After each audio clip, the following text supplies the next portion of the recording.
Hello, আসসালামু আলাইকুম। সবাই কেমন আছেন? সবাইকে ঈদ মোবারক। এই তো ঈদের দিন সকালবেলা সায়ান আর তার বাবা নামাজে যাচ্ছে। আমি বাসায় এত ব্যস্ত ছিলাম যে তাদের কোনো ভিডিও নিতে পারি নাই। তো জানালা দিয়ে একটু তাদের ভিডিও নিয়ে নিলাম। তারপর চলে আসলাম বিছানা গোছাতে। আর বিছানায় একটা চাদর উঠাইয়ে নিলাম। তারপর একটা নতুন চাদর বিছিয়ে দিলাম। এই চাদরটা একটা পেজ থেকে নিয়েছিলাম। চাদরটা বেশ সুন্দর আর চাদরটা বিছানায় বেশ ভালোই মানিয়েছে আমার মনের মতো, যেমন চেয়েছিলাম তেমনই হয়েছে।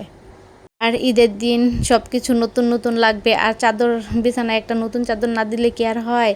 তারপর চলে আসলাম টেবিল গোছাতে। টেবিলটা একটু ময়লা ময়লা লাগছে, তাই সুন্দর করে ক্লিন করে নিচ্ছিলাম। তারপর দিয়ে দিলাম একটা সুন্দর একটা রানার। এই রানারটাও আমি নতুন ঈদেই নিয়েছি। কেমন লাগছে বলেন তো।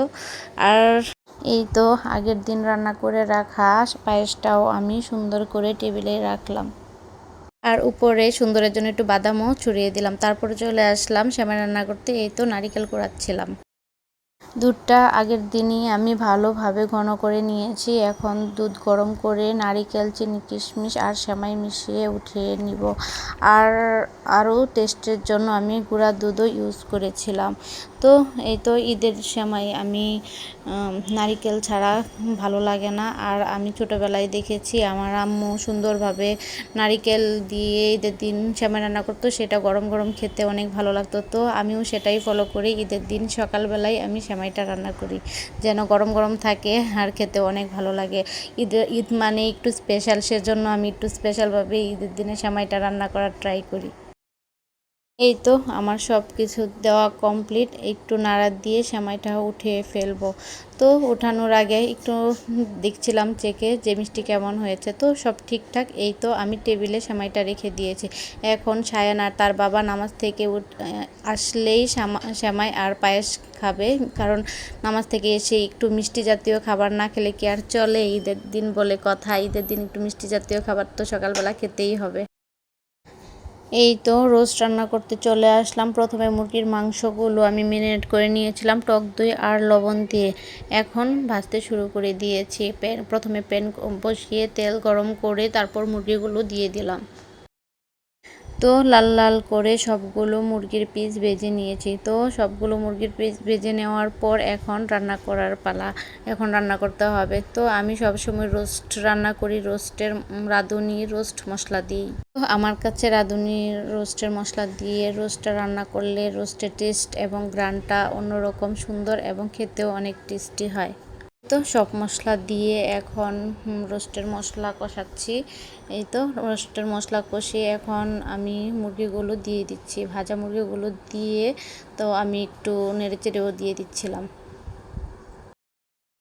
তো রোস্ট রান্না করতে করতে আরও যে কত কাজ করতে হয়, আমি ওই দিকে গিয়ে অন্য কাজও করছি, আবার এদিকে রোস্ট রান্না করছি। এই তো কষানো শেষ। তারপর আমি ঝোলের পানি দিয়ে একটু আবার কয়টা কাঁচামরিচও ছড়িয়ে দিচ্ছিলাম। এই তো সবার ঈদ কেমন কেটেছে একটু জানাবেন। এই তো আমি একটু গুঁড়া দুধও দিয়েছি যেন একটু ভালো লাগে। তো আমি এখানে আবার টক দইও ইউজ করেছি। এই তো আমার রোস্টটা কেমন হচ্ছে অবশ্যই জানাবেন। এই তো রোস্টে গুঁড়া দুধ দিয়ে একটু নাড়াচাড়া করে রোস্ট হয়ে গেল। তারপর এই তো আমার রোস্টের ফাইনাল লুক। আমার রোস্টটা রান্না করেছিলাম আমার নতুন পাতিলে। নতুন পাতিলে যে কোনো রান্না অনেক মজা হয়। এই তো তারপর রান্না করতে চলে আসলাম পোলাও। আমি পোলাওয়ে প্রথমে প্যান বসিয়ে তেলটা দিয়ে দিচ্ছি। তেল গরম করে আমি গরম মশলা দিয়ে দিব আর পেঁয়াজ দিয়ে দিব। কারণ এদিকে কাজ করছি তাড়াতাড়ি যেন মাংস নিয়ে আসার আগে আমি রোস্ট আর পোলাওটা রান্না করে ফেলি, কারণ তারপর আমি একদমই সময় পাবো না। এই তো গরম মশলা দিয়ে দিলাম। তো সবার ঈদ কেমন কেটেছে? আমার তো খুব ব্যস্ততার মধ্যে ঈদ কেটেছে, এই জন্য আমার ঈদের ব্লগও দিতে এত দেরি হয়ে গেছে। এই তো তারপর চাউল দিয়ে দিলাম। চাউলটা একটু পোলাওয়ের চালটা একটু ভালো করে ভেজে নিলে পোলাওটাও খেতে মজা হয় এবং ঝরঝরে হয়। কুরবানি ঈদে তো আমরা মেয়েরা অনেক বেশি ব্যস্ত থাকি, কারণ মাংস নিয়ে আসার পরে মেয়েদেরই সব কাজ করতে হয়। আর এখানে তো আমি একা সংসারে সব কিছু করতে হয়। একা সংসারে যেমন আনন্দ আছে মজাও আছে, তেমন কষ্টও আছে। সব কিছু একা একা করতে হয়। আর এই তো পোলাও প্রায় হয়ে গেছে। এখানে আমি গুঁড়া দুধ আর কয়টা কিশমিশ দিয়ে দিয়েছি যেন পোলাওয়ের টেস্টটা যেন সুন্দর এবং মজা হয়। কিছু কিছু মানুষ তো দেখি যে ঈদের দিনও সেজে গুজে বাইরে বের হতে পারে, কিন্তু আমার বেলায় একদমই উল্টো। আমি সারা দিন কুরবানির ঈদের দিন বিশেষ করে একদমই সময় পাই না।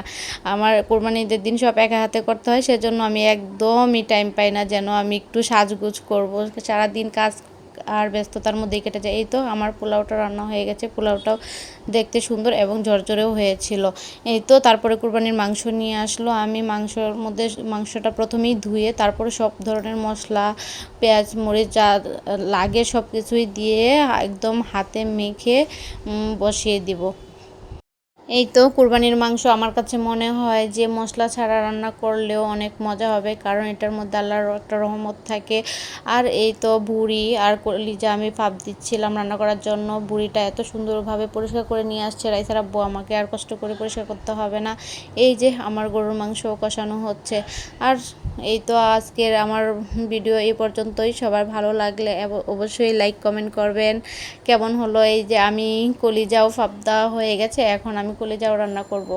এই তো রাইসাকে একটু পোলাও দিয়েছিলাম, রোজ দিয়েছিলাম যে একটু খেয়ে নাও, সকাল থেকে কিছুই খায় নাই, ওরও খিদা লেগে গেছে। আর এই যে আমার এদিকে গরুর মাংসটাও হয়ে গিয়েছে। গরুর মাংসটা দেখতে অনেক সুন্দর হয়েছিল, খেতে অনেক মজা হয়েছিল অবশ্যই।